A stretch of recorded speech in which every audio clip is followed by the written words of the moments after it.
مخکې ورځ کې یو ملګري راته قصه وکړه خو ډېره عجیبه وي زموږ یو ملګري د هغه دوه ودونه کړي دي خو لکه د زنانه د یو بل نه خبر نه دي مشرې ته پته نشته چې بله شتي او د بلې ته پته نشته چې مشره شتي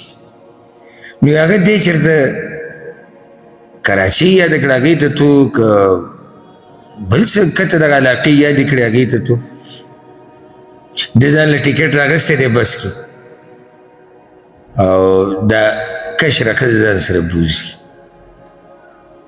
داسې سړی بیا ښځې له اجازت هم ورکوي چې ته څه کوې کوه بلې له ځکه دا خو چې بس چې زه ښکاره نه شم ما ته څوک تنګ نه کړي چې دی ورغلی چې جاج ته کتو د کاډه کې هغه بله ښځه وه او د خلکو په مخ کې غوغا جوړه شوې ده او بیا دواړو په شریکه والی دي مشرې ویلي دي وایي تا ما سره دوکه کړې ده کشرې ورته ویې تا خو ما ته وایي چې زما ښځه نږدې چې دواړو سبحان الله یعنې دا شرم چې د سړي راشي که نه که په کور کې والی وایي زه بیا خو دی والی دی په اډه کې د بسونو په اډه کې د ټولو په مخ کې والی ولې به یې سړی داسې کار کوي چې سر ته یې نشي رسولی ګپ نه دی داسې یو څاروی ته نه راولي کور ته چې څاروی د صرف په شهوت پوره کوي خبره د شهوت پوره کولو نه دی یوازې شهوت پوره کول دي او دې کې حقوق ادا کول دي که حق نشي ادا کولی بیا غلی کښېنه دا ګپ هسې مه لګوه او که هسې ماحول پې ګرمې جدا خبره ده اکثر چې دا ماحول ګرمولو والی دا موضوع هسې خوښوي خو نور که کوي نو مالی حالاتو ته به مو ګوري او بدني حالاتو ته به مو ګوري نکاح وکړه د نورو زنانو سره دوه کې درې کې څلور کې څلورو نه اخو الله اجازت نه دی ورکړی او حدیث کې داسې راځي یو واقعه نه ده دوه نه دي درې نه دي کله چې دا آیت نازل شو نو رسول صلی الله علیه وسلم ډېرو صحابه کرامو ته امر کړی وی څلور پکې غوره کړه او نورې طلاق یې کړه د بعضو صحابه کرامو 10 ښځې دي د بعضو 8 ښځې دي د بعضو 9 د بعضو 6 د بعضو 10 نه هم زیاتې وي او د تعجب به تاسو کوئ چې 10 نه زیاتې ښځې هغه وخت کې دا بلکې اوس هم عربو ته دا دومره ګډ دغه نه دی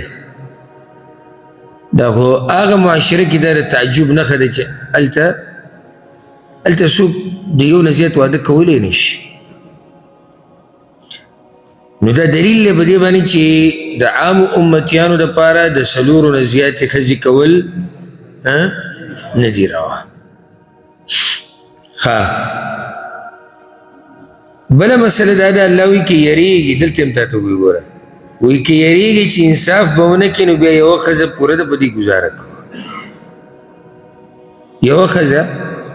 او قیامت په ورځ ته د الله په در کې ذمهوار نه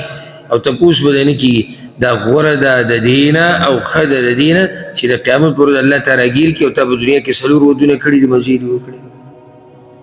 تپوس به کړي ما وایي که نه هر څه به تپوس کړي د دویم واده دپاره او د دریم او د 4م واده دپاره اقتصادي طاقت هم پکار دی او بدني طاقت هم پکار دی چې د زنانه حق ادا کړی شي دا نه چې هسې وردانګ او دا موضوع زموږ خوښه ده نور نارینه یو عربي ویډیو کوله ما هغه ویډیو ولیده هغه هم دقه خبره کوله یو ځای کې مو یو سپین ږیری ولیدو وایي ما چې تپوس وکړو چې عمر دې څو دی وایي چې د 5 اتیاو نه بره نو هسې ګپ شپ دوا سلام وایي ما ورته ووایي چې واده نه کوې بل نو دا خبره یې داسې اورېدم ډېره نه ځکه چې په غوږونو دروند شي نو بیا ورته ما په دې غوږ کې په زور ووایي چې واده نه کوې بل وایي موسکی شو نو ما ځان سره ووایي چې سړی هر وخت هغه دې موضوع ته خوشحاله خو دا صرف د خوشحالي خبره نه ده چې زه ورته خوشحاله یم او سړی خوله چینګه کړي وخاندي دویم واده خو ډېر ښه دی او ډېر ښه دی خو د دې دپاره شرطونه دي ته به مال تم ګوري او ته به بدن تم ګوري. که مال او بدن سره ته انصاف کولی شي، عدل کولی شي، حق ادا کولی شي، نو ډېره ښه ده. لکه چې دا یو روایت کې راځي عبدالله بن عباس رضی الله عنهم چې د امت کې غوره انسان هغه دی چې ښځې ډېرې. د دې باید دوه مطلبه دي. یو دا چې دې ټول امت کې غوره انسان رسول الله صلی الله علیه وسلم او د هغه ښځې سوي ډېرې. او یا د عامو امتیانو دپاره خبره ده چې عامو امتیانو کې غوره کم یو دی چې ښځې ډېرې او انصاف کوي. دغه زموږ په کار دی. دا نه چې یوه په یو ځای کې ده او بله په بل ځای کې ده او هغه یوې چې دی وایي 6 کاله وشو دی خواله نه دی ورغلی او هغه بلې پې وایي کیس کړی دی په محکمه کې چې زما حق نه ادا کوي او دی برید ته وکړي په مجلس کې وایي موږ خو جي 4 کړي دي. اوس د سره څو دي؟ نه خو دی د 4 نه پټ دی، ښکاره کېږي نه، خو کړي څو دي؟ کړي 4 دي. د دې نه خو چې د یو هم نه دی کړی،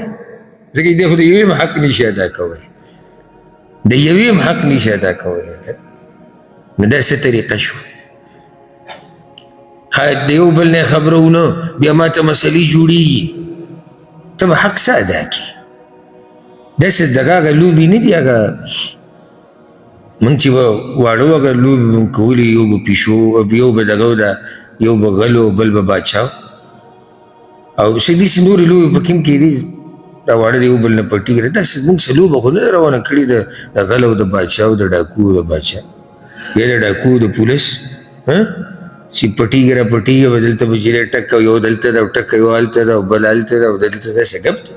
سپا خبره وکړي سبا د دې کې غټې مسلې راځي. دا به د میراث مسلې، دا د جیداد مسلې دي، دا حقوق دي، هغه هم زامن دي، دا هم زامن دي. وآتوا النساء صدقاتهن نحلا او ورکوئ ښځو ته مهرونه د هغوی په خوشحالۍ سره. او سوره بر حق بیانېږي د زنانو بل حق چې نکاح ورسره کوئ نو څه به کوئ؟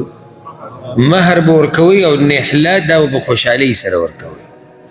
یا دا به په طریقه د ډالۍ ورکوئ. نحله ډالۍ ته وایي، هدیه، تحفه. او حکمت دې کې دا دی چې دا زنانه ته دا مهر ولې میلاویږي چې د دې دلجویي ورسره وشي چې دا یو تحفه ده، دا خوشحاله شي. بله دا داسې محسوسه کړي چې یاره زه داسې بې قدره بې قیمته یم، د مور پلار د کور نه بس روانه شوم پردي کور ته لاړ، ځکه ورله مهر ورکړی کېږي چې دا محسوسه نه کړي چې زه بې قدره بې قیمته یم. فإن طبن لكم عن شيء منه نفسا نو که په خوشحالۍ سره پرېږدي زنانه تاسو ته د څه شي د مهر نه په خپلې خوښې سره. زنانه تاسو ته څه شی پرېږدي په خپلې خوښې سره. فکلوه هنیئا مریئا نو خورئ هغه مزیدار بې نقصانه. هنیئا مزیدار یا برکت والا، مریئا بې نقصان تیریدو کې اسانی داسې وخورئ. یعنې دې کې ستاسو لپاره څه نقصان هغه نشته او ستاسو لپاره خوندور هم دی، برکتي هم دی، خورئ. ځکه بعضو علماو دا مسله لیکلې ده، وی زنانه چې کوم مال ولګي که نه دا ډېر برکتي او خوندور او مزیدار او چې وخو یې لګوي که نه او ته څه وخورې د هغې د مال د هغې شخصي مال. دلته ګورې یو څو مسلې. یو خو دا واضح شو چې مهر د دې زنانه حق دی، دا نه د خاوند دی، نه د خواښې اسخر دی، نه د دې زنانه د مور پلار دی. ګورې دا یاده کوي لکه اوس یو سړی دی 15 تولې مهر یې ورکړو یا 1 لاک روپۍ یې ورکړي، دا 15 تولې مهر سوچه د دې زنانه حق دی، دا نه د زنانه د مور پلار حق دی او نه د دې خاوند مال دی او نه د خاوند د مور پلار مال دی. دا یاده کوي دا خبره دي که ډېر پښتانه ظلم کوي. دا چې بیا والي دا چې بیا والي بیا په هغه بل له واده کوي دا عجیبه قصه سټارټه کړې ده لکه شپږ هلکان دي که نه لیدلی به 5 تولې به ته راکړه زه تاله بیا وروسته وکړو نو بیا هغه دویم نمبر دی یو بیا هغه دریم خوش قسمته پکې هغه 5م ته اخره کې هغه شی پاتې شي او دا یو لوبه یې روانه کړې ده بیا به درکوو ښه نو څلورو 5 تولې مهر څو شو 20 تولې دا به څوک ورکوي دوی له دا به څوک دوی له دا مهر ورکوي موږ خو به دلته راجنۍ دوکه کړو دا زنانه به دوکه کړو چې نه موږ یې تاله درکوو لږ صبر او میاشت او هفته او بس دغه دی او دا الله خو به دې تپوس کړي دا خو دې زنانه حق دی یو دا لوبه دې پښتنو شروع کړې ده زما ورته سوچ دی خیر هم دی که نه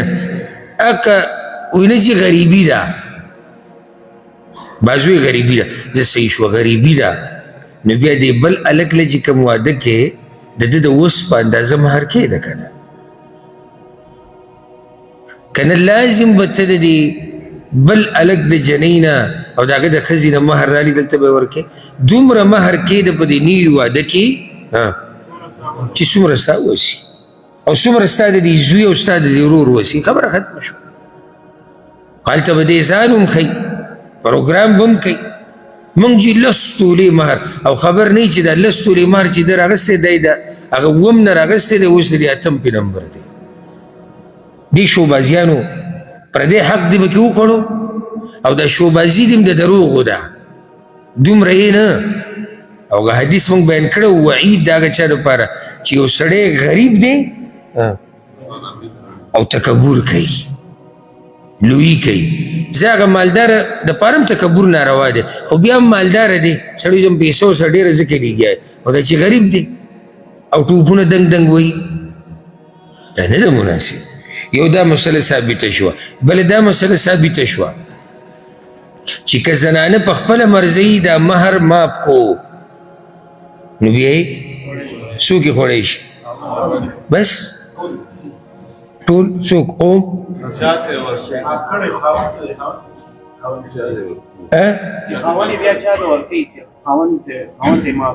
خاوند ته ورکړي خاوند یې بیا چاته نه بارک الله فیک او که دی پلار ته ماف کړي یعنی دې ته مهر میلاو شو او دی وی پلاره دا ستا شو نو هر چاله خاوند ولې زموږ ذهن ته راځي اوله کې ځکه چې هلته هغه مهر د خاوند په لاس کې دی او خاوند یې دې له ورکوي نو دا ورته وایي چې نه نور مه راکوه زموږ دغه ماف کولو ته ذهن شي ماف کول 2 قسمه کېدی شي یو دا صورت دی چې دا دې خاوند ته وایي چې دا مهر نور مه راکوه دا هم یو صورت کېدی شي یو صورت دا دی چې مهر یې اخیستی دی د دې سره پروت دی دا د هغې نه سره والي او د خاوند له یې ورکړي چې دا ته وواله یا یې ورکړي پلار له یا یې ورکړي رور له نو دا څه دي جایز دي بله مسله دا یاده کوي د مهر په دې مسلو کې چې د مهر کم سے کم حد هم نشتي او زیات نه زیات حد هم نشتي دا د الله رحم دی ګورئ ښه که چېرته الله کم سے کم حد یې ښودی او زیات نه زیات حد یې ښودی دا موږ ته مسله بیا ګرانې دی د یو سړي وس کېږي مالداره دی چې څه ورکوي ورکوه غریب دپاره هم الله رب العزت چې دی کم مهر هم روا کړی دی نو که چېرته لازم یو حد مقرر وی بیا به ګرانه وی یا به غریب ته ګرانه وی یا به مالداره ته په دې ګرانه وی چې د هغه زړه کېږي چې ډېر څه ورکړي مطالبه ترې کېږي چې ډېر څه موږ له راکوو دې څه نشي ورکولی